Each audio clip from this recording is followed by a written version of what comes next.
అందరికీ నమస్కారం. సంక్రాంతి పండుగ అనగానే మనందరికీ పిండి వంటలు గుర్తొస్తాయి. అయితే ఆ పిండి వంటల్లో అరిసెలకి చాలా గొప్ప ప్రాముఖ్యత ఉంది. ఏ పిండి వంటకు ఉన్నా లేకపోయినా ప్రతి ఇంట్లో అయితే అరిసెలు దర్శనమిస్తాయి. ఆ అరిసెల కోసం వాళ్ళు ఎంత కష్టపడతారంటే అది మాటల్లో చెప్పలేం. పిల్లల మీద ఉన్న ప్రేమంతా కూడా అరిసెలతో చూపించేస్తారు. అరిసెల్లో రకరకాల అరిసెలు చేస్తుంటారు. మరి సంక్రాంతి సమయంలోనే ఎందుకు ఈ అరిసెలు చేస్తారు? ఏమన్నా ఉందా కథ? ఏంటి దీని వెనకున్న సైన్సా లేకపోతే ఏంటి? ఇలాంటి విషయాలన్నీ కూడా మనం ఈ వీడియోలో తెలుసుకుందాం. పండుగలు అంటే పెద్దవాళ్ళు పూజలతో బిజీ అయిపోతూ ఉంటారు. పిల్లలంటే ఆటలాడుకోవడానికి రెడీ అయిపోతారు.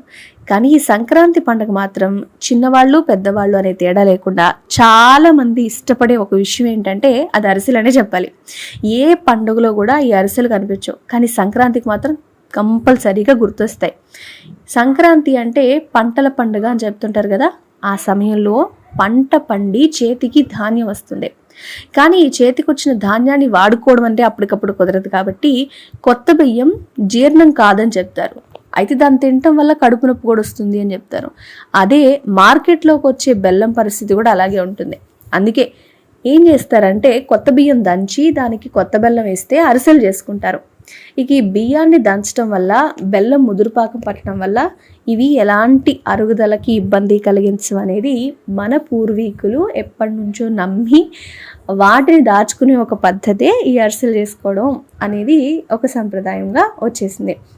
అయితే ఆంధ్రప్రదేశ్లో ముఖ్యంగా ఈ బెల్లం బియ్యం కలిపి అరిసెలు చేసుకుంటారు. తెలంగాణలో కేవలం బియ్యం పిండితోనే సకినాలు చేస్తారు.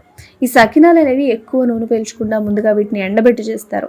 ఈ అరిసెలైనా సకినాలైనా ఖచ్చితంగా వీటిల్లో ఉండేది ఏంటి అంటే సంక్రాంతి పండుగకి నువ్వులు ఈ సంక్రాంతిలో ఉండే పండగ దగ్గరలో ఉండే చలికి ఒంట్లో వేడి పుట్టించడానికి చాలా బాగా ఉపయోగపడతాయి. కాబట్టి ఈ చలి అనేది రథసప్తమి నుంచి నిదానంగా వేడిగా మారిపోతూ ఉంటుంది. ఇలా ఈ వాతావరణ పరిస్థితులకు తగ్గట్టుగా మన శరీరాన్ని రెడీ చేసేది నువ్వులు. దానికి చాలా బాగా ఉపయోగపడతాయి ఈ నువ్వులు. అందుకే సంక్రాంతి జరుపుకోవడానికి ఈ పిండి వంటలు అనేవి చేస్తుంటారు. మన దగ్గరే కాదు, బీహార్, గుజరాత్, మహారాష్ట్ర, ఒడిస్సా, రాజస్థాన్ అక్కడ వీళ్ళంతా కూడా నువ్వుల్ని యాడ్ చేసి వాళ్ళ పిండి వంటలు అనేవి వండుకొని తింటారు. ముఖ్యంగా తమిళనాడులో సంక్రాంతికి కొత్త బియ్యం బెల్లాన్ని కలిపి చక్కెర పొంగల్ చేసుకుంటారు. సంక్రాంతిని పొంగల్ అని పిలుచుకోవడం మనం వింటూనే ఉన్నాం కదా, దానికి కారణం అదే అన్నమాట. ఒడిస్సాలో కొత్త బియ్యంని చౌలా అనే పిండి వంట చేసుకుని తింటారు వాళ్ళు. అప్పుడు చేసుకుంటేనే వాళ్ళ పండుగ పూర్తయినట్టట. ఒకే పండుగని దేశంలో చాలా చోట్ల చేసుకున్నప్పటికీ కూడా ప్రతి ప్రాంతంలో ఏకంగా ఒక రకంగానే ఉపయోగించే ఆహారం ఏంటి, వేరువేరు పిండి వంటలు చేసుకున్నా అంటే అందులో అందరూ పెద్దవాళ్ళు ఆలోచించింది నువ్వులే. ఈ ఒక్క సంక్రాంతికే ఈ ప్రాముఖ్యత లేదా ఏకత్వం అనేది కనిపిస్తుంది. అంటే ఒకేలాగా చేసుకోవడం. సంక్రాంతికి అరిసెలతో పాటు గారెలు కూడా చేసుకుంటారు. ఇలా గారెలు వండుకోవడం కూడా ఒక కారణం ఉందట. మినుములతో చేసే గారెలు సంక్రాంతి సమయంలో ఉండే చల్లదనాన్ని ఎదుర్కోవడానికి సహాయపడతాయి. కాబట్టి సంక్రాంతి తర్వాత వచ్చేది మాఘమాసం. ఆ మాఘమాసం మొదలయ్యే టైంలో పొలం పనులకు వెళ్తారు, పెళ్లి పనుల్లో పాల్గొంటారు. దానికి శక్తి కావాలి అంటే ఈ సంక్రాంతి పిండి వంటలు చేసుకుంటారు.